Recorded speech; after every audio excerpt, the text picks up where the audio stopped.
ഡിവൈഎഫ്ഐയുടെ പാലക്കാട് ജില്ലാ സെക്രട്ടറി നമുക്കൊപ്പം ചേരുന്നു. ശ്രീ റിയാസുദ്ദീൻ, ഈ വിഷയത്തിൽ രാഹുൽ വലിയ ആക്ഷേപം നിങ്ങൾ ഉന്നയിച്ച വ്യക്തിയാണ്, ആരോപണ വിധേയനാണ്, കോൺഗ്രസ് നടപടിയെടുത്ത വ്യക്തിയാണ്. ആ MLA ഇപ്പോൾ പാലക്കാട് എത്തിക്കഴിഞ്ഞു. നിങ്ങൾ അദ്ദേഹത്തിൻ്റെ പ്രവർത്തനങ്ങൾ MLA എന്ന രീതി അതേ രീതിയിൽ തന്നെ നടക്കട്ടെ എന്ന നിലപാടിലാണോ?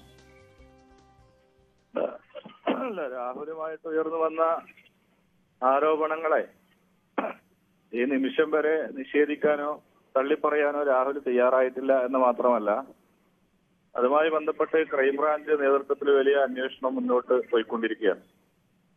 സ്വാഭാവികമായും വലിയ രീതിയിലുള്ള ഒരു തെറ്റാണ് രാഹുൽ ചെയ്തിട്ടുള്ളത് എന്ന് അദ്ദേഹത്തിന്റെ പാർട്ടിയിൽ നിന്ന് തന്നെ ബോധ്യപ്പെട്ടതിന്റെ കൂടെ അടിസ്ഥാനത്തിലാണല്ലോ യൂത്ത് കോൺഗ്രസ് സംസ്ഥാന പ്രസിഡന്റ് അധ്യക്ഷ സ്ഥാനത്ത് നിന്നും കോൺഗ്രസിന്റെ പ്രാഥമിക അംഗത്വത്തിൽ നിന്നും അദ്ദേഹത്തെ മാറ്റി നിർത്തിയത്.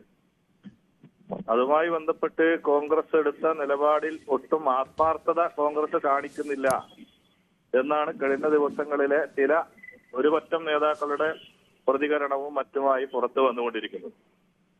ഇവിടെ പാലക്കാട് അദ്ദേഹവുമായി ബന്ധപ്പെട്ട് പാലക്കാട് പോലെ ഒരു മണ്ഡലത്തിൽ ഇതുപോലെ ഒരു ക്രിമിനലിനെ MLA ആയി തുടരാൻ അനുവദിക്കില്ല എന്നതാണ് പാലക്കാട്ടെ വോട്ടർമാരുടെ പൊതു മനസ്സ്.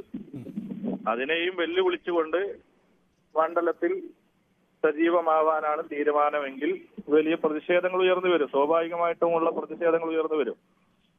പാലക്കാട് വന്നു പോയി എവിടെയെങ്കിലും പോയി ചായ കുടിച്ചു അല്ലെങ്കിൽ മറ്റു സ്ഥലങ്ങളിൽ പോയി ആ രീതിയിൽ പാലക്കാട് കാലുകുത്താൻ വേണ്ടി കഴിയില്ല. അതൊന്നുമല്ല. വളരെ കൃത്യമായി ഡിവൈഎഫ്ഐയുടെ പ്രതികരണം നിങ്ങളുടെ തന്നെ ആർക്കൈവ്സിൽ കാണും.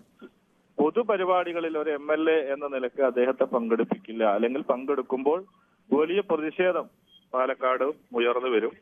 ആ പ്രതിഷേധത്തിന്റെ ഭാഗമായി ഡിവൈഎഫ്ഐയും അതിന്റെ ഭാഗമാകുമെന്നാണ് ഡിവൈഎഫ്ഐ പ്രഖ്യാപിച്ചിട്ടുള്ളത്. ശരി, അതായത് പൊതു പരിപാടികൾ പാലക്കാട് MLA എന്ന നിലക്ക് അദ്ദേഹം പങ്കെടുക്കുന്ന പൊതുപരിപാടികളിൽ സ്വാഭാവികമായും ഈ പാലക്കാട്ടെ ജനങ്ങളുടെ ഇടയിൽ നിന്ന് വലിയ പ്രതിഷേധം ഉയർന്നു വരും.